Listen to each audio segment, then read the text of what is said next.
राजस्थान के बाड़मेर जिले में थर के बीचों बीच एक गांव था खैरा बावड़ी, जहां लोग कहते थे कि रात को रेत हिलती है और बावड़ी में कुछ सांस लेता है।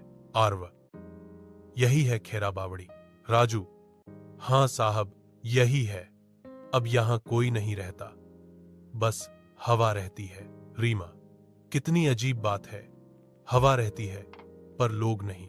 राजू, हवा नहीं बिटिया, परछाइयां रहती हैं। वे गांव के बीच पहुंचते हैं। टूटी हुई दीवारें, झाड़ियां, एक प्राचीन शिव मंदिर जिसकी मूर्ति पर अब धूल और काई जम चुकी है। रीमा, यह तो डॉक्यूमेंट्री के लिए परफेक्ट लोकेशन है। आर्व, हां, लेकिन यहां का इतिहास हमें ढूंढना होगा। कहा जाता है कि यहां बावड़ी में कुछ हुआ था। राजू साहब, उस बावड़ी का नाम मत लो, वहां रात को सांस चलती है। आरव, राजू, तुम भी अंधविश्वासी हो। हवा चलती है, यही सांस लगती होगी। राजू चुप हो जाता है। उसकी नजर मंदिर के पीछे किसी पर टिक जाती है। रीमा मुड़कर देखती है, कुछ नहीं। वे एक पुराना घर देखते हैं, दीवारें झुकी हुई, दरवाजा आधा टूटा। रीमा, हम यहीं रुक सकते हैं ना? राजू, रुक तो सकते हैं, लेकिन रात को यहां कोई नहीं रुकता। आरव, क्यों? राजू, कहते हैं कि इस घर में कभी गांव की पुजारिन रहती थी, मायरा देवी, जिसने गांव पर शाप दिया था जब उसकी बेटी बावड़ी में डूब गई। आरव चुप हो जाता है। रीमा के कैमरे का रिकॉर्ड लाइट झपकती है। रीमा, आरव, यह देखो।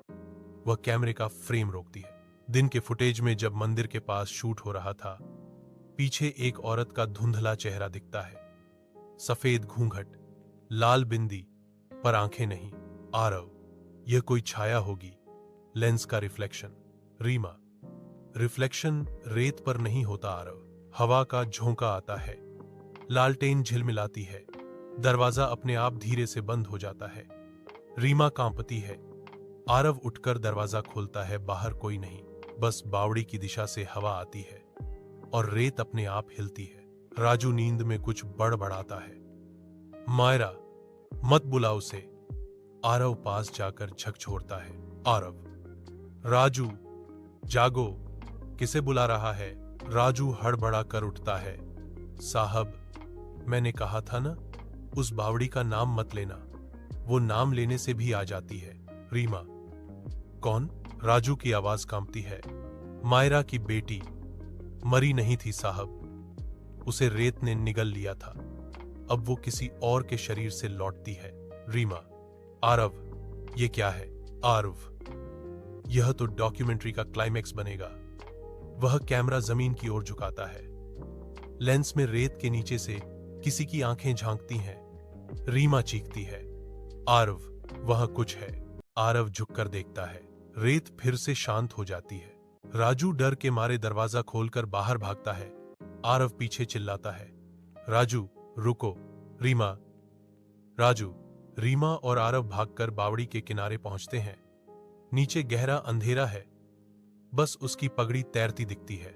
आरव टॉर्च जलाता है और बावड़ी की दीवार पर लाल रंग में लिखा है, वो लौट आई रेत के नीचे जो सांस लेती है, वो सिर्फ कहानी नहीं, इंतजार है किसी नए शरीर का। रीमा, राजू को बावड़ी ने निगल लिया था या शायद किसी ने खींच लिया। आरव कहता है, ये सब भ्रम है, पर मैं अब हर चीज में उस चेहरे की झलक देखती हूं, बिना आंखों वाला चेहरा। रीमा कैमरे से फुटेज चेक कर रही है। हर फ्रेम में अब झिलमिलाहट है, जैसे लेंस पर किसी ने सांस छोड़ी हो। रीमा, तुम पागल हो गए हो? कल जो हुआ वो देखा ना? आरव, रीमा, यही तो मौका है। अगर राजू वाकई अंदर गया है तो हमें उसका सबूत चाहिए। हम यहां डॉक्यूमेंट्री बनाने आए हैं, डरने नहीं। रीमा कुछ कहना चाहती है, लेकिन चुप रह जाती है। आरव नीचे उतरता है। काली नमी से भरी दीवारें, ऊपर से धूप का हल्का झोंका। आरव, नीचे कुछ है, शायद पुराने बर्तन या मूर्ति के टुकड़े। वह कैमरा नीचे घुमाता है। लेंस में कुछ पल के लिए एक महिला की परछाई दिखती है, फिर गायब। आरव, रीमा, ये रिकॉर्ड हो गया। रीमा घबराकर ऊपर झांकती है। आरव, जल्दी ऊपर आओ। अचानक रस्सी झटके से खिंचती है। रीमा जोर लगाकर खींचती है। आरव ऊपर आता है, सांस फूली हुई पर चेहरा फीका। रीमा, क्या हुआ नीचे? आरव, किसी ने मेरा नाम लिया मेरे कान के पास। रीमा चौंकती है। वह कैमरा उठाकर उस दिशा में रोशनी डालती है। पर्दे के पीछे किसी औरत का साया। रीमा धीरे से आगे बढ़ती है, पर्दा हटाती है। वहां सिर्फ खुली हवा और रेत, लेकिन कैमरे के डिस्प्ले में उसी जगह एक स्त्री खड़ी दिखती है। सफेद साड़ी, चेहरा काला, आंखें नहीं। रीमा डर से कैमरा गिरा देती है। आरव, ये तो कुछ प्राचीन लगती है।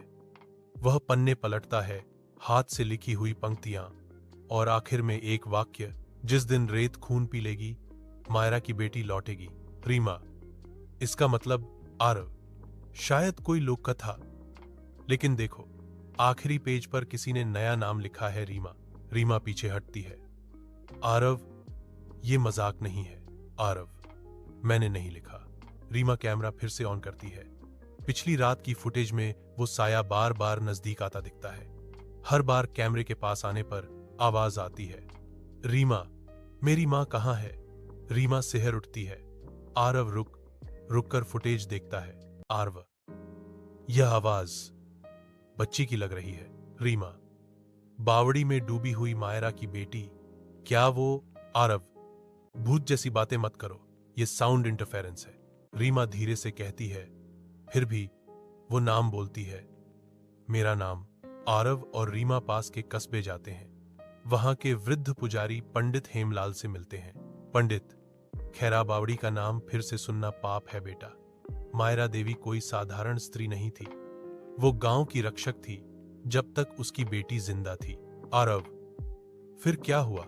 पंडित, गांव वालों ने मायरा की बेटी पर चुड़ैल होने का आरोप लगाया। उसे बावड़ी में फेंक दिया और मायरा ने कहा, जिसे मेरी बेटी का नाम मिलेगा वही उसकी आत्मा को शरीर देगा। रीमा का चेहरा सफेद पड़ जाता है। रीमा, यानी अगर मेरा नाम किताब में लिखा है तो? पंडित, तो वो अब तुम्हारे अंदर आएगी। रीमा और आरव वापस लौटते हैं। गांव अब पहले से और वीरान लगता है। हर झोपड़ी के दरवाजे पर हाथों के निशान। रीमा थकी हुई और चुप है। आरव उसके पीछे चलता है। रीमा रुकती है। आरव, तुम चल रहे हो ना? आरव, हाँ। रीमा धीरे से पीछे मुड़ती है। उसके पीछे एक और रीमा खड़ी है। सफेद चेहरा, काली आंखें। वह मुस्कुराती है। अब तू लौट क्यों आई रीमा? रीमा चीखती है और गिर पड़ती है। रीमा अब बदल चुकी है। आंखें खाली, आवाज भारी। आरव नोट्स लिख रहा है। उसे महसूस होता है कि रीमा लगातार उसे देख रही है। आरव, क्या हुआ? तुम ठीक हो? रीमा, रेत की सांसें अब मेरे भीतर हैं। आरव घबरा जाता है। रीमा, पागलपन बंद करो। रीमा, तुम्हें पता है आरव, जब वो डूबी थी उसके हाथ किसी ने नहीं पकड़े थे। अब मैं सबके हाथ पकड़ूंगी। वह मुस्कुराती है। कमरे में अचानक हवा का भंवर उठता है। दीवारों से मिट्टी गिरती है। आरव भागने की कोशिश करता है। दरवाजा अपने आप बंद हो जाता है। रीमा धीरे धीरे हवा में उठने लगती है। उसकी आंखों से रेत बहने लगती है। रीमा, मां, मैं लौट आई हूं। आरव बाहर भागता है, बावड़ी की तरफ। पूरा गांव अब जैसे जीवित हो उठा है। हर झोपड़ी के अंदर से फुसफुसाहटें, दीवारों पर बच्चों की हंसी। आरव, तुम कौन हो? हमें क्यों परेशान कर रही हो? बावड़ी से जवाब आता है, क्योंकि उसने मेरा नाम लिया। आरव कैमरा उठाता है, नीचे झोंकता है। पानी की जगह अब रेत उबल रही है। वह चिल्लाता है, रीमा, बाहर आओ। रीमा आती है, चेहरा पूरी तरह रेत से ढका हुआ। वह बावड़ी की तरफ बढ़ती है। आरव रोकने की कोशिश करता है। आरव, रीमा, होश में आओ। रीमा, अब मैं रीमा नहीं, मायरा की बेटी हूं। वह मुस्कुराती है और बावड़ी की ओर कदम बढ़ाती है। आरव उसे पकड़ने दौड़ता है, लेकिन तभी रेत उसके पैरों के नीचे से फटती है। हमने सोचा था कि खैरा बावड़ी में बस सन्नाटा है, लेकिन वहां कुछ रहता है, कुछ ऐसा जो केवल रात को नहीं, दिन में भी देखता है। और मेरी रीमा अब वही है जो कभी मेरी सहेली थी। आरव अभी भी डर के बावजूद घर में है। वह पुरानी किताब मायरा देवी की आरती पढ़ता है। एक पन्ने पर लिखा है, यदि आत्मा को शांति चाहिए तो उसे उसी बावड़ी में लौटना होगा जहां उसका शरीर डूबा था, लेकिन स्वयं के शरीर की रक्षा करना जरूरी है। आरव समझता है रीमा, मायरा की बेटी को वापस बावड़ी में रखना होगा, वरना गांव का हर इंसान खतरे में है। आरव, मुझे इसे रोकना होगा, चाहे कुछ भी हो जाए, मैं रीमा को बचाऊंगा। रीमा, मां, मैं लौट आई हूं और अब कोई मुझे रोक नहीं सकता। आरव पीछे से दौड़ता है, वह हाथ में किताब और कैमरा लिए है। आरव, रीमा, तुम मेरी रीमा हो, यह तुम्हारा शरीर है, तुम्हें खुद को खोने का अधिकार नहीं। रीमा रुकती है, थोड़ी हिचकिचाहट दिखती है, लेकिन रेत का तेज झोंका उसे वापस खींचता है। उसके अंदर की आत्मा का आक्रोश प्रकट होता है। आरव रीमा को पकड़कर बावड़ी के पास ले आता है। बावड़ी गहरी और अंधेरी। जल्दी में आरव किताब खोलता है और उच्चारण करता है, आरव, मायरा की बेटी, तुम्हें शांति चाहिए, लेकिन केवल रेत के नीचे तुम्हारा स्थान है। जो भी नाम तुम्हें याद करेगा वह सुरक्षित रहेगा। अब लौट जाओ। रीमा चीखती है, शरीर झुकता है, लेकिन वह अंदर नहीं जाती। आरव समझता है आत्मा केवल उसके नाम को याद करने वाले की शक्ति से रुक रही है। आरव, रीमा, मैं तुम्हारा नाम पुकार रहा हूं, तुम मेरी दोस्त हो, लौट जाओ, रेत में विश्राम पाओ। रीमा के चेहरे पर हल्की मानवता की झलक आती है। वह धीरे धीरे बावड़ी की ओर बढ़ती है। आरव खुद को संभालता है। रीमा लगभग बावड़ी के किनारे पहुंच चुकी है। आरव, मैं तुम्हें नहीं खोना चाहता, लेकिन तुम्हें शांति चाहिए और मुझे भी बचना है। वापस जाओ रीमा। रीमा रुकती है। भीतर का आक्रोश और इंसानी भावनाएं टकराती हैं। रीमा चीखती है और फिर बावड़ी में गिर जाती है। रेत धीरे धीरे शांत हो जाती है। आरव गिरता है और सांस लेता है। गांव अब पहले जैसा शांत, वीरान, पर हल्का उजाला। आरव, खेरा बावड़ी अब शांत है। मायरा की बेटी को शांति मिल गई, लेकिन मैं जानता हूं रेत में हमेशा कुछ रहता है। हर नाम में, हर ध्वनि में कुछ परछाइयां कभी नहीं मरती। आरव कैमरा उठाता है। फ्रेम में बावड़ी का पानी हिलता है, जैसे किसी की आंखें अभी भी नीचे से देख रही हों। कुछ कहानियां खत्म नहीं होती, वे बस इंतजार करती हैं, और जब रेत हिलेगी हम सबको याद दिलाएगी कि कुछ अतीत कभी नहीं मरता,